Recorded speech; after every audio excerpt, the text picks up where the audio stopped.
This Saturday is UFC Fight Night, Tampa Colby Covington versus Joaquin Buckley, and this is going to be my full card predictions.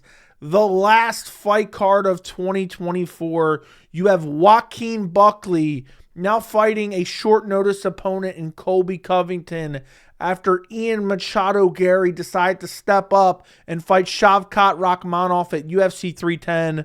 So an unexpected end to the year, but we're going to go through every fight on the card. I'm going to give you a quick breakdown and prediction. Starting off with the first fight of the night, we have Josephine Knutsson versus Piera Rodriguez. It's a low-level women's MMA fight. Piera Rodriguez actually didn't look half bad in her last fight against Ariane Carnelossi, but landed 2 headbutts as she's ground and pounding a hurt Ariane Carnelossi, and then gets DQ'd, so she loses the fight. Fight before that got submitted by Jillian Robertson. Fight before that, she beat Sam Hughes, who was an utter, scrub. Basically a scrub. This is low-level women's MMA. Knutsson's 8-0, came off Dana White's Contender Series, has 2 wins, beat Marnik Mann and Juliana Pilastri. I think I actually picked against her in that fight. She got taken down but was able to get back up. Her striking's okay. Maybe this is the fight where she looks like a total and utter fraud who doesn't belong in the UFC at all. But listen, I'm not going to count on Piera Rodriguez to get it done. She hasn't won a fight in 2 years. The fights she has won are straight up scrubs. I'm going to pick the undefeated Knutsson. I'm going to go Josephine Knutsson. I'm going to say she gets it done via brutal first round. Now I'm picking Josephine Knutsson via decision. I'll say a competitive 29-28 decision. I could totally see Piera Rodriguez winning this fight, but I'm going Knutsson anyway because I think she's the better striker. Her grappling isn't that great, but it's not like she's been dominated and controlled, and Piera Rodriguez hasn't shown anything in years. So I'm going to go to Knutsson, but I think this is one of those low-level 50-50 women's MMA fights. Next fight on the card, we have Davey Grant versus Ramon Taveras.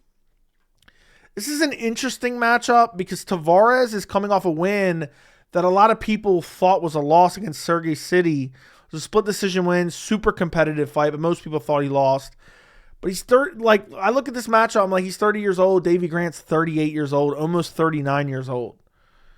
Like, Davey Grant's tough, durable. He's a decent striker, but he's coming off a loss against Daniel Marcos, where, Daniel Marcos, I think, is a really solid fighter. He's actually on this card as well. Before then, beat Rafael Sunsao. I can't remember what it was, but there was a call where basically the referee ended up basically getting him this win. I can't remember what it was off the top of my head. I didn't rewatch this fight. Before that, KO Luis Smoka, scrub. Before that, lost to Yanez. Before that, lost to Marlon Vera. I think this is one of those fights Davey Grant could win, but I think it's going to be primarily striking, and I think Taveras is just way faster on the feet and the better striker overall as well.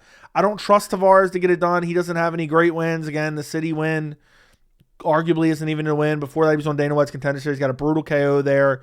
He lost to Sergey City on Contender Series, got KO'd in that fight, but I think it was an early stoppage, which is why they booked him the rematch. I'm going to pick Taveras to get it done. I don't think he's getting Davey Grant out of there. Davey Grant's super durable, but I see this being a competitive fight. Both guys getting busted up. Davey Grant primarily likes to use his kicks, but I think Taveras, younger, faster, and I think he's going to just be able to just outbox Davey Grant, outstrike Davey Grant. It's going to be primarily striking. I don't see either one of these guys trying to just wrestle nonstop. If Davey Grant's getting beat up, he'll probably mix it in a little bit. He has decent ground game, but I see it being primarily standing. I see Davey Grant losing a competitive decision. Next fight on the card, we have Miranda Maverick versus Jamie Lynn Horth. What a banger this is. Can't wait for this matchup. Another great women's MMA fight for the final card of the year at UFC Tampa. I mean, is this fight really hard to pick? I'm going Miranda Maverick. How can you not pick Miranda Maverick? She's on a 3-fight winning streak. Diana Barboza, Andrea Lee, Priscilla Cachoeira. Not the greatest win streak. Jamie Lynn Horth coming off a win over Ivana Petrovic. Before that, lost to Veronica Hardy. That was a close fight. Her wins are against scrubs. Jamie Lynn Horth is kind of big for the weight class, so maybe she could pull this off, but I think she gets out-grappled. It's kind of striker versus grappler, but Miranda Maverick has better striking than Jamie Lynn Horth has grappling. So I think Maverick will be perfectly fine on the feet because, Jamie Lynn Horth isn't some world beater on the feet. And I think Miranda Maverick can mix in her grappling, take Jamie Lynn Horth down, control her, beat her up, maybe even looking for submission.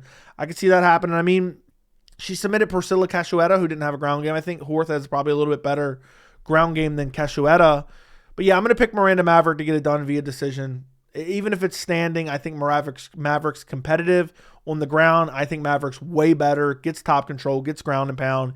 And unless Jamie Lynn Horth is really able to, use her size advantage to impose her will, and Miranda Maverick, she's athletic and she's strong. So I don't even see that happening. So I'm going to pick Miranda Maverick to get it done via decision. Next fight on the card, we have Miles Johns versus Felipe Lima. This is a tough fight to pick. Felipe Lima looked incredible. He stepped in on short notice in his last fight against Muhammad Naimov, who everyone thought he was going to lose, and he got a win. He finished Muhammad Naimov via rear naked choke. Looked incredible in the fight, even though he looked undersized. And before that, he's just on this long winning streak outside the UFC. He's 26 years old. He's 13-1, hasn't lost in forever. But you have Miles Johns, who kind of is just trugging along with like a decent win streak right now. He's coming off a win over Douglas Silva de Andrade competitive fight, but he clearly won. Cody Gibson clearly won. Fight before that against Dan Argueta ended up being a draw. I forgot. I think this is a no contest. It doesn't show me on my screen right now. Then before that, Vince Morales, not a great win. His last loss is against John Castaneda, where he got subbed. Miles John is like a off-brand featherweight Michael Chandler. He kind of throws a big right hand and he just tries to wrestle. Lima has shown excellent takedown defense, excellent jiu-jitsu, excellent striking. I think he wins this fight no matter where it goes. Unless Johns is just able to maul him, take him down, beat him up, control him. I see Felipe touching him up on the feet. Now, Johns is pretty durable. He's not a guy that just goes out there and gets brutally KO'd left and right, or curls up into a ball and lays on the ground and gets beat up like Chris Weidman or Anthony Smith. So I think maybe Miles Johns will probably survive. He'll try to wrestle nonstop. He'll try to make the fight boring. But I think Felipe Lima is filthy. I think he's one of those kind of underrated contenders in the featherweight division. I don't want to overhype him off of one win in the UFC. But it was short notice, and he looked incredible in that fight against Naimov. And Naimov, I don't want to say I was high on, but I thought he was a very good fighter. So I'm going to pick Felipe Lima to get it done. I say he beats up Miles Johns, wins a 30-27 decision win, outstrikes him, stuffs the takedowns. Miles Johns, if he wins around, it'll be with control time up against the fence, takedown here or there, doing literal no damage. And I think that Lima will be able to stuff the takedowns, avoid the clinch control, and do way more damage on the feet. So I'm going Felipe Lima to get it done. Next fight on the card, we have Sean Woodson versus Fernando Padilla. Oh, man. Some of these fights are actually hard to pick. And my gut tells me to pick Fernando Padilla. And I was thinking about picking him. I would assume everyone's going to pick against him. Tapology almost at 90% is picking Woodson. But I can't get that loss to Kyle Nelson out of my head. I know Kyle Nelson has done decent recently in the UFC, but I can't get that loss out of my head. And like a KO win over Julian Erosa isn't that great. It's nothing to get hyped off of. He did win his fight against Luis Puello, I think is his last name. Is how you pronounce his last name in his last fight, but that was 8 months ago. Woodson's been on this great streak, and he's just kind of a guy who's long, rangy, good at stuffing takedowns. He's hard to take down because he's so tall. He's 6'2". I thought he would be taller just because of his body type, but he's 6'2". Has a 78-inch reach, so he has a 2-inch reach advantage, 1-inch height advantage against Fernando Padilla. Padilla definitely has the power advantage. Like, if there's a finish in this fight, I could see Padilla getting it done. Woodson, I think it was the Luis Saldana fight. Got hurt badly. Saldana thought it was a walk-off KO, then wasn't able to get the finish when he realized the fight was still going on. Ended up in a draw after that. I just don't know if I can trust Padilla to get it done. I think Sean Woodson's a quality fighter. He's coming off a win over Alex Caceres, who's been around forever, UFC vet. Before that, a win against Charles Jourdain, who's a quality fighter again. Dennis Bazukia, okay, not a great win there, but I think that was short notice.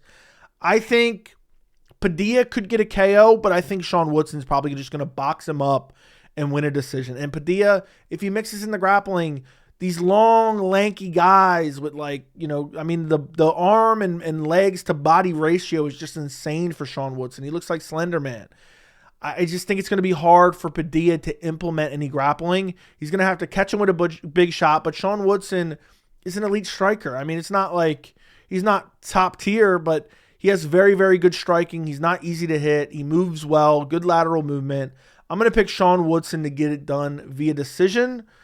But I think if it's a finish, Padilla probably catches him and KOs him. But I don't think that's going to happen. Woodson's shown to be pretty durable, able to survive. I mean, Saldana would have finished him, though. That's the only thing that gives me pause. Without that Saldana fight, I'm definitely picking Sean Woodson, no doubt about it. But yeah, I'm picking Sean Woodson anyway.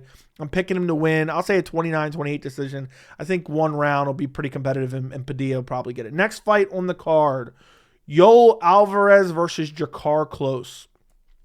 This is a great fight. Drakkar Klose on a decent winning streak right now, 4-fight winning streak. I think he's kind of an underrated fighter in the UFC right now, coming off a win over Joaquin Silva. Before that, Joe Selecki, where he slammed him and KO'd him. Before that, Rafa Garcia. Before that, Brandon Jenkins. All those are decent wins. His last loss was against Beneil Dariush, where he was hurting him. He got overzealous and got KO'd. That was a while ago. That was 5 years ago. And then Yoel Alvarez's only loss in recent memory is against Arman Tsarukyan, where Arman just beat the piss out of him. But that's not a horrible loss to have. Look, Arman Tsarukyan could be a champion in a month from now. So, and then since then, beat Mark Jackasey, Dustin before that, and then after that, KO'd Elvis Brenner. Listen, Drakkar, he's not great on the feet, but he's decent on the feet. And then when he's getting outstruck, he relies on his wrestling. Yoel Alvarez, I think, is a little bit better on the feet.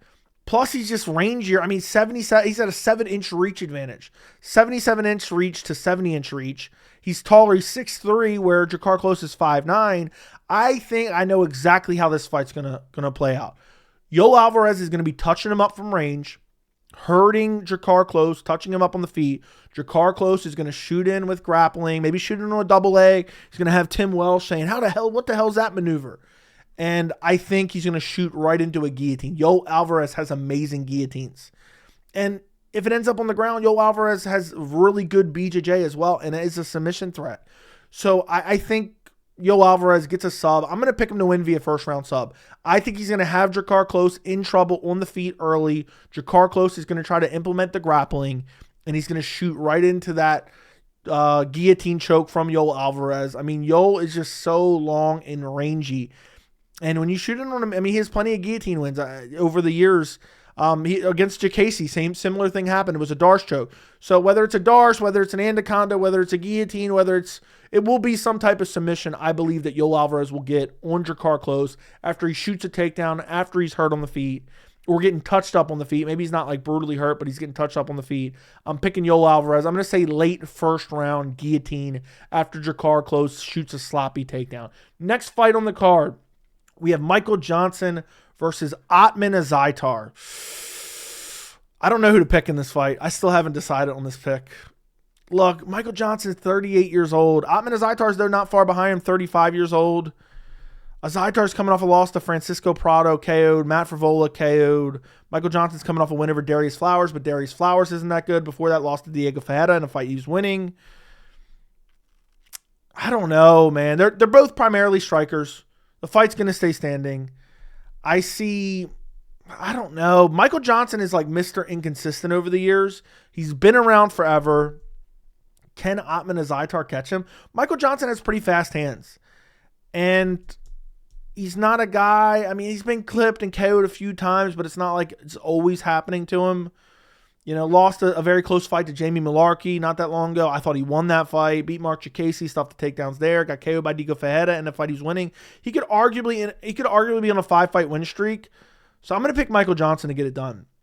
The real question is, does he KO Ottman Azaitar? I'm going to say no. I'm going to say Johnson gets it done via decision. I just think he's going to be crispr on the feet. Ottman Azaitar at one point was a like hyped up prospect. Oh, he beat Kama Worthy. Oh, he beat this other dude who name I can't pronounce. And people kind of hyped him up. And then at one point he got cut from the UFC for some weird Fight Island antics. And then he came back, got brutalized by Matt Frevola, got brutalized by Francisco Prado. I don't think his heart's in it. He's old as well. If he was younger, I'd probably pick him because Michael Johnson's like win-loss, win-loss, win-loss. But again, in another universe, Michael Johnson's on a 5-fight winning streak. I'm going to pick Michael Johnson to get it done via decision, primarily outstriking him, good movement, just having faster hands, avoiding the big shots of Ottman Azaitar. Michael Johnson's a very good striker, has always been a great striker. And his speed, even at 38 years old, doesn't seem to have dropped off as drastically as we've seen in some other cases. And also maybe it's just because he was so fast to begin with that it doesn't seem like he's that slow, even though he's slowed down a bit. So I'm going to pick Michael Johnson to get it done via decision. Next fight on the card, Opening up the main card, we have Navajo Stirling versus Tuco Tokkos. I don't even know if I'm pronouncing that right. I don't remember. I would just watch his Dana White's Contender Series fight on mute. But Stirling versus Tokkos, I think this is an easy fight to pick. Tokkos came in in the UFC, made his UFC debut against Omar Sy, and literally looked so dumb. He got out grappled. He was talking to Brendan Allen. Yeah, B. He's got nothing for me, B. He's breathing heavy, B. I don't remember exactly what he was saying. Delusional, talking to his cornerman and saying weird shit as he's getting dominated by another grown man. And then he gets finished literally right afterwards. Doesn't have a great resume. Has fought like okay, I mean, not even really. 19-10, 1-7. 2 wins ago is 1-7. Before that, 3-2. Before that, lost to Mingyang Zhang, who's an absolute beast, who's in the UFC knocking dudes dead right now. Tucos is like I don't even know what to call him. I mean, he's basically just he's like a guy who likes to street fight, and maybe he's taken a couple, MMA classes, and he's like decently well-rounded. Like he's not horrible anywhere, but he's not great anywhere. And Stirling has really good striking, has decent grappling, got a brutal KO on Dana White's Contender Series. I believe he trains with like Izzy and those guys. And I mean, his striking looked really good on Dana White's Contender Series. He's 5-0, so he's a bit inexperienced, but at least he's not beating dudes who were 1-7. Last guy he beat was 8-8, 9-8 before that, 15-13 before that. Striking looks real crisp. I think he's a way better striker than Tokkos. I think Tokkos is going to try to grapple. I think Stirling, he showed some okay clinch work and grappling in his last fight, even though he wasn't able to get the takedown. It's not like he was outmatched in the grappling. I think Stirling beats Tokkos. I'm going to pick him to KO him. I think he's a far better striker. He has a decent reach advantage, 6-inch reach advantage. They're the same height, but he has a 6-inch, almost 7-inch reach advantage. So I'm going to pick Stirling to get it done. I think Tucos is an utter scrub who just got an opportunity on short notice to fight in the UFC. He lost easily, got dominated easily, and now the UFC is giving him their obligatory, let's give you a second shot, Tucos. So, and plus he trains with Brendan Allen, who's completely and utterly delusional. So I'm assuming he probably thinks he got robbed in his last fight against Omar Sy. I'm picking Stirling to go out there and brutally KO him in the first round. He landed a nasty left hook on Dana White's Contender Series. Something similar to that, just putting Tokkos down, following up with some good shots, and finishing him off in the first round. I'm picking Stirling to get it done. Next fight on the card. This is a great matchup. This is actually probably one of the better matchups on the card. Adrian Yanez versus Daniel Marcos. Man, at one point, I had very high hopes for Yanez, and then they kind of fell off. I picked against him against Rob Font. I think I picked against him against Jonathan Martinez as well, and he lost both those fights. And then he beat Vinicius Salvador in his last fight. But I don't think Vinicius Salvador is on the same level as Daniel Marcos. Daniel Marcos coming off a win over John Castaneda. Should have had a win over Richie Lang before that, but unfortunately Richie Lang quit because he was losing. Before that, a win over Davey Grant. Simon Oliveira KO'd him. Then Dana White's Contender Series. This is a great matchup that I could see going either way, but I'm going to pick Marcos to get it done. Adrian Yanez has real crisp boxing. He mixes it to the body, but he's too one-dimensional. He doesn't use a lot of kicks. He's heavy on the lead leg. The grappling isn't great. Doesn't really mix in the grappling ever offensively. And Daniel Marcos can do it all. Super well-rounded, good striking, good grappling, okay BJJ as well. And I see him mixing it all together and beating Yanez. I think Yanez has to really just, stick and move, lateral movement, land combinations. And I think Marcos is more than good enough on the feet to hang with Yanez. And if he needs to, he can mix in the clinch work, mix in the grappling. And maybe Yanez fends it off well, but then he's got to think about it. And Marcos is still very good on the feet and has a more diverse attack. He uses kicks more.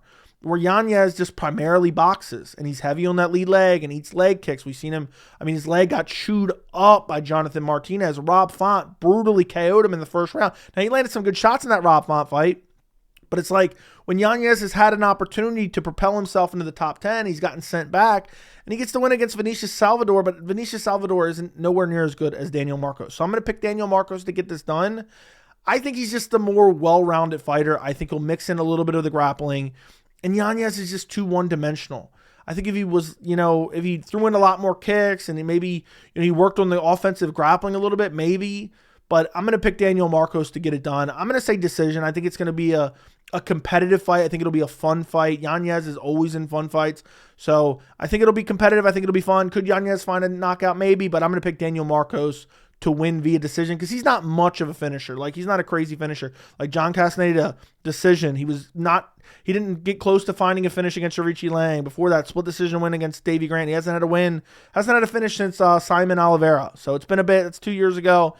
And I think Yanez is much better than Oliveira. So I'm picking Daniel Marcos via decision. Next fight on the card, we have Vitor Petrino versus Dustin Jacoby. All right, I already know who I'm picking in this fight, but maybe this might look dumb. Maybe this might be the dumbest pick ever. Let me see. Tapology 86% is picking Petrino. Listen, Dustin Jacoby's 36 years old. He's lost 4 out of his last 5, and somehow, some way, I'm picking him to win this fight. I just can't pick a dude who lost Anthony Smith in his last fight. I know that's, a very basic explanation, but let me explain it better. Vitor Petrino has garbage grappling. Jacoby's not easy to take down and hold down, and Jacoby has excellent kickboxing. I know Reyes caught him in his last fight and KO'd him.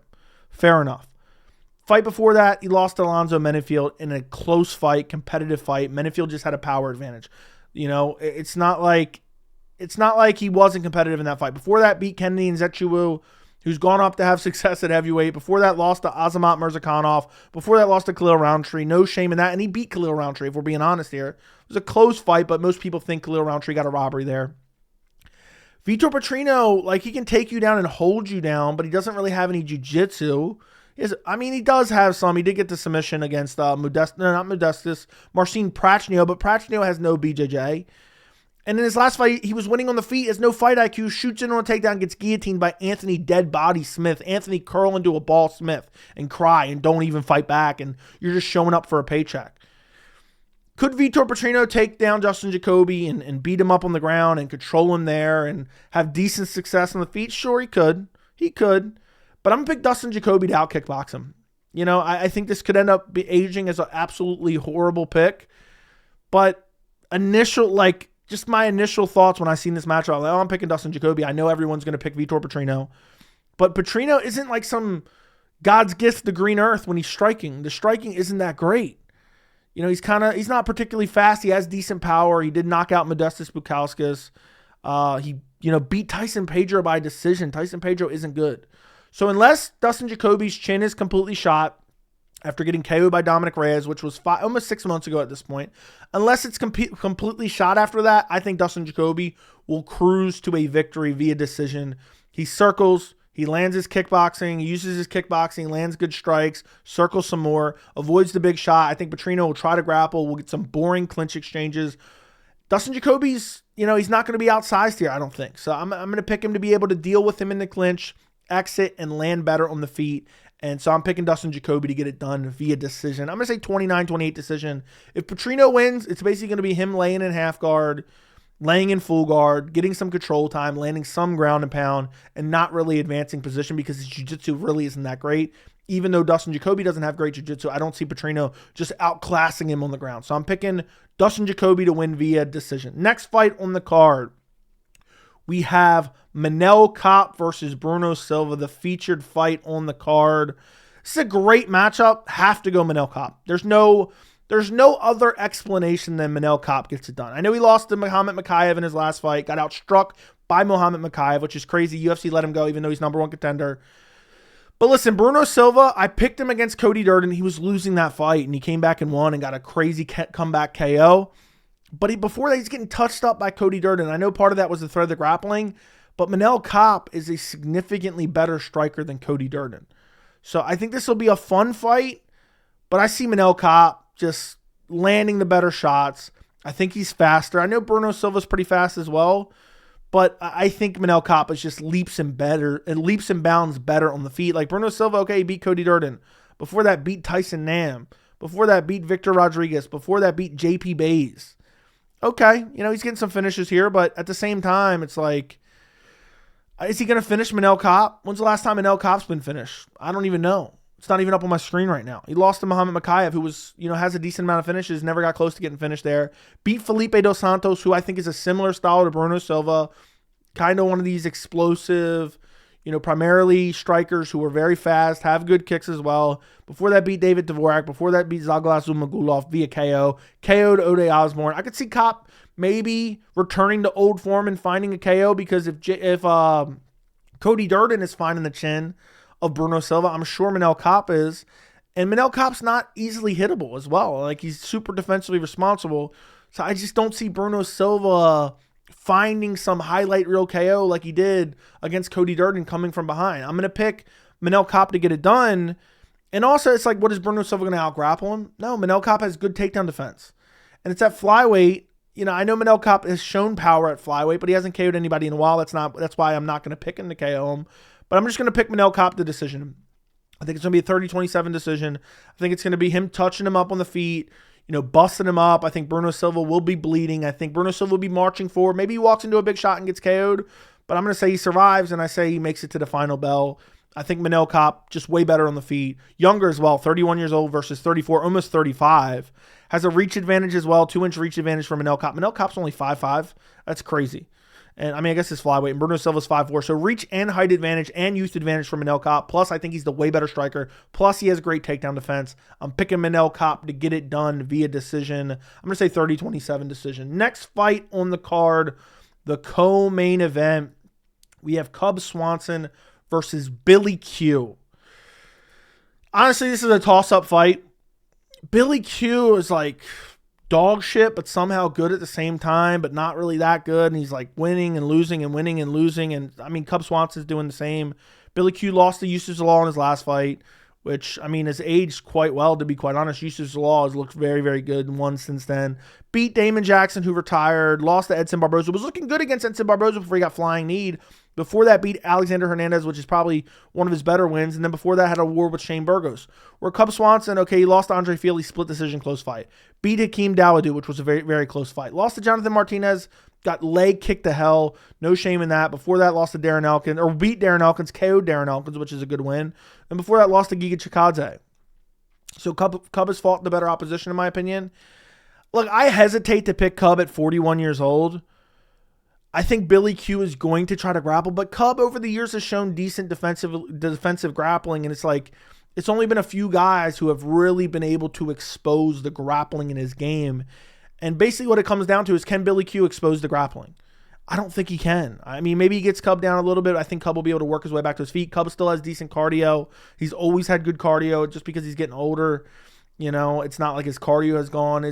His finishing ability isn't what it once was, but he's still a very good striker. I still think he's an elite striker. Maybe not the top tier of the featherweight division, but he really has good kicks, good hands. He's elusive. He keeps his hands low. He's not particularly easy to hit. Billy Q's got this weird, like, herky-jerky trash style, like Family Dollar Dricus Duplessis at featherweight. That's even a kind of a stretch. And if it's standing, if he can't take Cub down, if it's standing, I think Cub just boxes him up. Cub's way better on the feet. So while I could see Billy Q getting a herky-jerky win, mixing in the grappling, I'm going to pick Cub Swanson to get it done in the co-main event. I just think even at 41, I just think that it's going to be primarily striking. And if it's primarily striking, who am I going to pick? I'm going to pick Cub Swanson. Because Billy Q, while he's awkward and sometimes can be effective, Cub Swanson has always been one of those guys who keeps his hands down at his waist for the most part and avoids, taking a lot of damage to the head. And, even when he's getting finished by Jonathan Martinez, it's nasty leg kicks. Had a super competitive fight with Andre Fili in his last fight. I think Andre Fili's better than Billy Q. Billy Q lost to Yusuf Zalal. Beat Damon Jackson is his most recent win. That's a year and a half ago. So while both guys are trading wins and losses, I think Cub Swanson is better on the feet. I'm picking Cub Swanson to win via decision.